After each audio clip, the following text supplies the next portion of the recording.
ওকে, আমি আজকে বলবো এই ঢাকা ইউনিভার্সিটির থেকে কিভাবে আমাদের ডিইউর থেকে মেইন সার্টিফিকেটটা যেটা হচ্ছে বিডিএস পাশের সার্টিফিকেট, সেটা ফুল প্রসিজারটা। সবার আগে আমাদেরকে যে কাজটা করতে হবে সেটা হচ্ছে সাইবার ক্যাফে। ইউজুয়ালি তো আমরা শ্যামলীতে যাই ওয়ার্দির মানুষজন, সো আমরা শ্যামলী গিয়ে এটা সাইবার ক্যাফে কেন বললাম, কারণ এটা হচ্ছে যে নিচে থেকে করাটা অনেক টাফ, অনেক কাজ থাকে। তো সাইবার ক্যাফেতে আমি কী নিয়ে যাব, নিয়ে যাওয়ার আগে আমি যে কাজটা করে নেব, আমার ফাইনাল প্রফের অ্যাডমিট কার্ড আর পিকচার অ্যাটেস্টেশন করে নেব। বাট এটা জরুরি না, আগেই করে নিতে হবে। সাইবার ক্যাফেতে তো আর অ্যাটেস্টেশন দিয়ে কোনো কাজ নাই, বাট নিয়ে গেলে আগে থেকে করে রাখলে ভালো। আর এনআইডি নিয়ে যাব, এনআইডি কার্ডটা, এবং আমাদের এইচএসসি রোল লাগবে, এইসব কিছু টুকটাক ইনফরমেশন লাগবে। ছবি লাগবে, কারণ ছবি ওরা স্ক্যান করবে। ফাইনাল প্রফ থেকে তো আমাদের ইনফরমেশনসগুলো নিবে।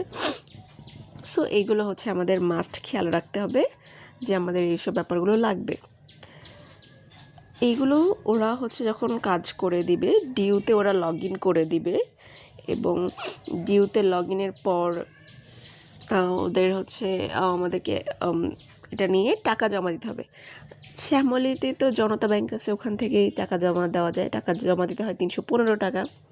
এই 315 টাকা দেওয়ার পরে আমাদের ওরা তো থেকে জনতা ব্যাংক থেকে তো টাকার একটা রিসিটও তো আমরা পেয়ে যাব। সেই টাকার রিসিটটা নেওয়ার আমরা ওই দিনই, মানে 1-2 ঘন্টা ওয়েট করলেই, বা অ্যাটলিস্ট মিনিমাম 2 ঘন্টা না হলেও হয়তো হাইয়েস্ট গেলে 4-5 ঘন্টার মধ্যেই এগুলো দোকান, যে আমরা যেই সাইবার ক্যাফেতে করে আসলাম সেই সাইবার ক্যাফে থেকে ওগুলো আপলোডেড হয়ে যাবে ঢাকা ইউনিভার্সিটির অনলাইনে। তো যদি ঢাকা ইউনিভার্সিটির অনলাইনে আপডেট হয়ে যায়, তারপরে আমরা আমাদেরকে দোকান থেকে আমাদেরকে 3টা কাগজ দিবে। একটা থাকবে লম্বা অ্যাপ্লিকেশন ফর্ম, আর 2টা আলাদা ফর্ম আর কি। তো লম্বা অ্যাপ্লিকেশন একটা ফর্ম থাকে, আমাদেরকে কি করতে হবে, সেটা যখন আমরা পেয়ে যাব সাইবার ক্যাফে থেকে, তারপরে সেটা নিয়ে আমাদেরকে আমরা যে পিকচারটা অ্যাটেস্টেশন করে রাখছিলাম, সেই পিকচারটা ওই লম্বা অ্যাপ্লিকেশন ফর্মের কোনায় স্ট্যাপল করে দিতে হবে। স্ট্যাপল করে আমরা শেফালি আপুকে দেব, অথবা আমরা নিজেরাই প্রিন্সিপাল স্যার থেকে সাইন নিয়ে নিতে পারি। সাইন আর সিল নিয়ে নেব এমনভাবে যাতে আমাদের ছবি এবং ওই ফর্ম 2টার মধ্যেই উনার সিলটা, সোহরাওয়ার্দী মেডিকেলের সিলটা পড়ে ভালোভাবে। তো ঠিক আছে, এটা যখন আমাদের হয়ে যাবে, এরপরে কলেজের কাজের শেষ। এরপরে এখন আমরা টাইম করে একদিন যাব ঢাকা ইউনিভার্সিটি। ঢাকা ইউনিভার্সিটি গিয়ে ফার্স্টে কাজ আমাদের 302 নম্বর রুমে, এবং আমাদের কি মাস্ট নিয়ে যেতেই হবে। সবার আগে ওই যে লম্বা কাগজটা যেটা ছবি সহ ছিল সেটা নিয়ে যেতে হবে। ডিইউ আমাদেরকে যে প্রভিশনাল সার্টিফিকেট দিয়েছে, যেটা আমি ডিইউকে দিয়ে আমি মেইন সার্টিফিকেটটা নেব, সেই সার্টিফিকেট নিয়ে যেতে হবে। এবং ফাইনাল প্রফের অ্যাডমিট কার্ড, যেটা অ্যাটেস্টেশন করা লাগবে, সেটা অ্যাটেস্টেশন করে নিতে হবে। তারপর একটা হাতে লেখা একটা অ্যাপ্লিকেশন নিয়ে যেতে হবে। হাতে লেখা অ্যাপ্লিকেশন কিছুই না, নর্মালি জাস্ট লিখলেই হবে যে আমার মূল সনদ ঢাকা ইউনিভার্সিটির মূল সনদ তোলার জন্য আবেদন করছি। এইভাবে শর্টে একটা অ্যাপ্লিকেশন লিখেই হবে। আর এরপরে একটা জিনিস লাগে, এখন ইদানিং লাগতেছে, সেটা যে বিএমডিসি এর সার্টিফিকেটের স্ক্রিনশট।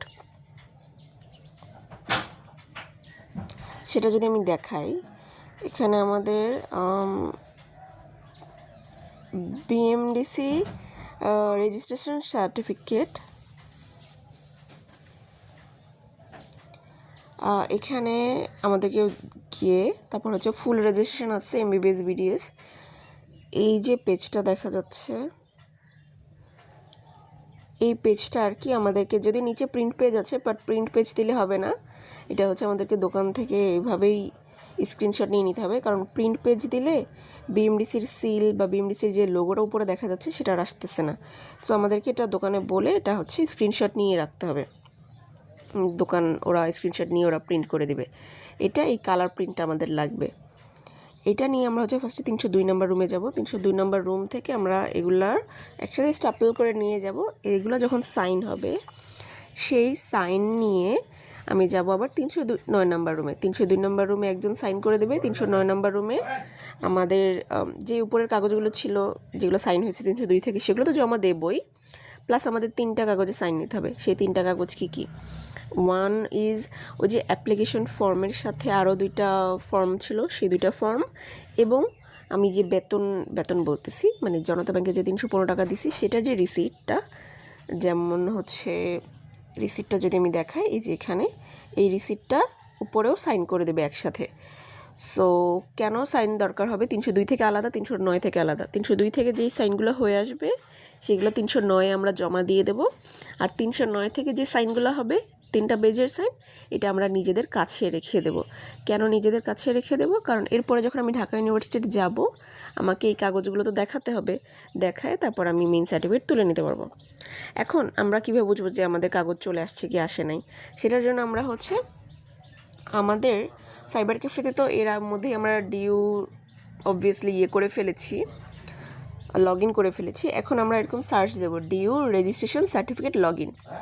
তো আমি যখন সার্চ দিলাম, আমি এখানে লগ ইনে গেলাম, আমি এখানে আমার ইনফরমেশন দিয়ে লগ ইন করার পর এই যে এখানে আমি নিচে যাব, নিচে এখানে দেখা যাচ্ছে যে ফাইনাল প্রফেশনাল এক্সামিনেশন, আমাদের এই যে প্রফেট সাবজেক্টগুলো দেখা যাচ্ছে। আর ঠিক আছে, এগুলো আমি হচ্ছে যে আবেদন করেছিলাম হচ্ছে 19/1/2026, সেটাও দেখা যাচ্ছে। তারপরে হচ্ছে আমার স্ট্যাটাস দেখাচ্ছে রেডি ফর ডেলিভারি। আমি এখানে ভিউয়ে যেমন আমার হচ্ছে 5 নাম্বার ধাপ চলে আসছে। তার মানে এখন আমাকে দেখা যাচ্ছে কি আমি এখন ধাপ 5-এ অবস্থান করছি, মানে আমার সনদপত্র প্রস্তুত হয়ে গেছে। কিন্তু যদি হচ্ছে আমি ডিউ থেকে দিয়ে এসেই চেক করব, তখন দেখা যাবে যে না, আমার এখানে ধাপ 3 দেখা যাবে।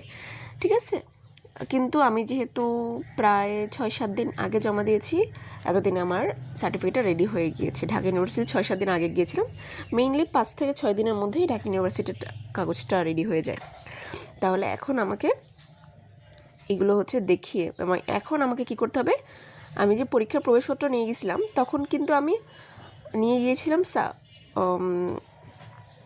ফটোকপি, এখন আমাকে নিয়ে যেতে হবে মূল কপি।